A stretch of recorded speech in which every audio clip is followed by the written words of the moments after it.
Subclinical narcissism. Yet again, another young artist dies at the hand of pharmakia. Juice WRLD, another typical and factory-like produced image of degeneracy and despair, a perfect example of what postmodern culture provides in an artist: death. Like most artists in this realm, drug abuse, dysfunctional interpersonal relations, depression, and ultimately nihilism is put to drippy melodies of melodic and hypnotizing design, providing nothing more than a message of despair, confusion, and emptiness. A good question could be, why and how has this type of music become so popular? Why are these types of dark and empty messages so accepted? And why is it that all we are seeing in result of this type of music is death and the slow decay of our generations?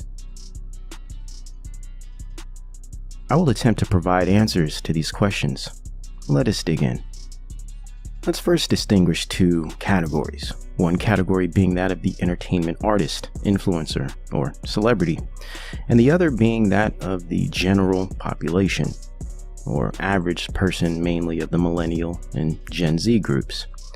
I will utilize each of the two categories to paint a picture that demonstrates some reasons why we are seeing and experiencing these socio-cultural dilemmas of today. To start, there are two main concepts that I believe carry much of the weight when it comes to these dilemmas. One being nihilism, but more important and more specific to what we are seeing right now in our culture is a concept that I would like to share called depersonalization. I believe a great deal of the problems we are seeing today regarding culture have to do with a mass illness and condition of depersonalization. What is depersonalization? And not to be confused with the type that can be conjured by poor sleep quality or bad diet, but the kind that is conjured via trauma, substance abuse, and psychological conditioning. Depersonalization can simply be described as an identity disturbance, distortion of self that produces enduring feelings of detachment or estrangement, causing confusion, anxiety, and depressive disorders. Let's start with the first category, entertainment artist / influencer. Narcissism plays an establishing role in all of this. We're living in a society today that cultivates narcissistic behavior in its culture, not merely through its superficial culture of cosmopolitan consumerism and viral celebrity, but mainly through its technological simulacra, or the social media hall of mirrors, in which no one really knows who they are and exist only to achieve the gaze of the other via screens, and systematically develop their false selves by attempting to get an audience to mirror their behaviors, as if people do not know they are real, until the other signifies their existence through a like. The endless battle to be seen, a structured colony of dancing and relapsing monkeys, artificial people that attempt to act real, and can only understand reality through a lens of memes. Thoughts and culture become minced and juxtaposed strata of memetics. Life becomes irony folded over itself to the point of existential absurdity. Actions and interests are mere mimicry. Self-esteem becomes an aesthetic.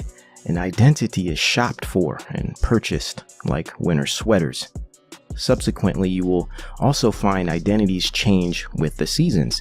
Life becomes a dream, a corporate brand campaign with working nostrils, movie-like, and in many cases, completely virtual in digital format. Welcome to the year 2020.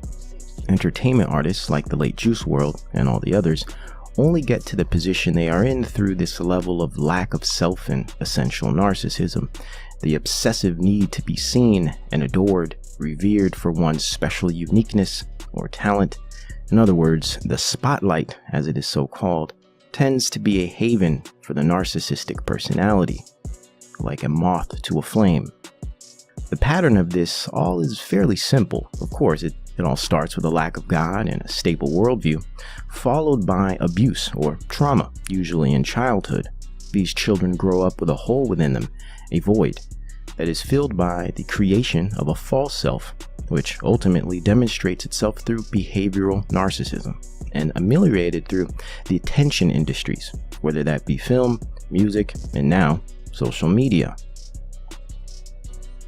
This is why you'll find that most celebrities and musicians not only come from abusive homes, but they have been sexually abused or severely neglected from a very young age. XXXTentacion is a perfect example of this pattern. The next stage in the pattern comes in the form of addiction.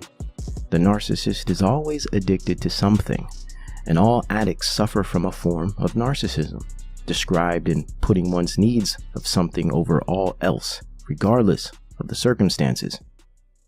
This is why you will find the majority of artists and musicians are heavily addicted to substance abuse and, of course, the accompanying sex addiction.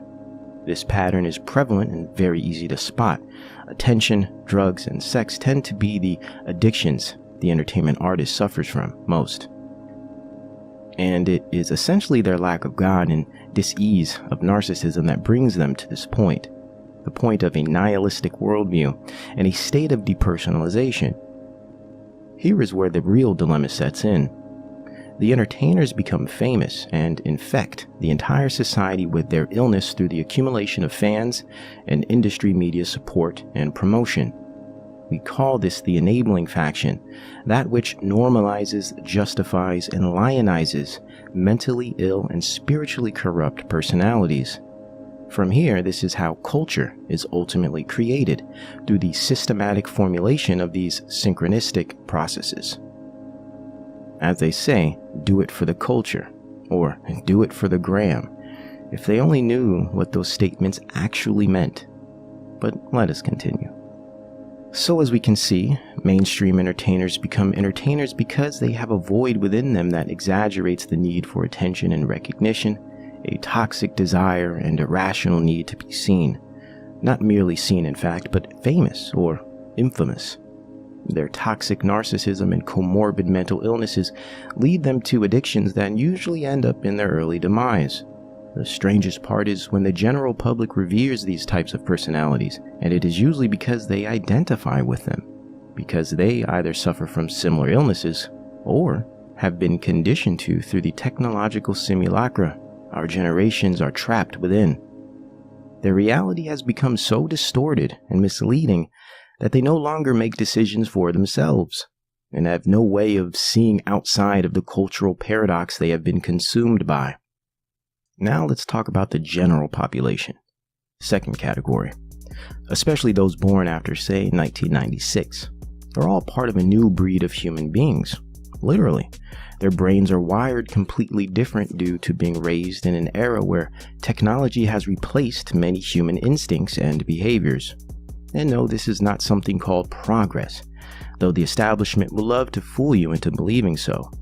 An important point to address here is that though neoliberal postmodern industries promote demonic and psychologically damaging material as cultural norms, it is the general public and mainly the fans that create what is popular through their consistent support and mirroring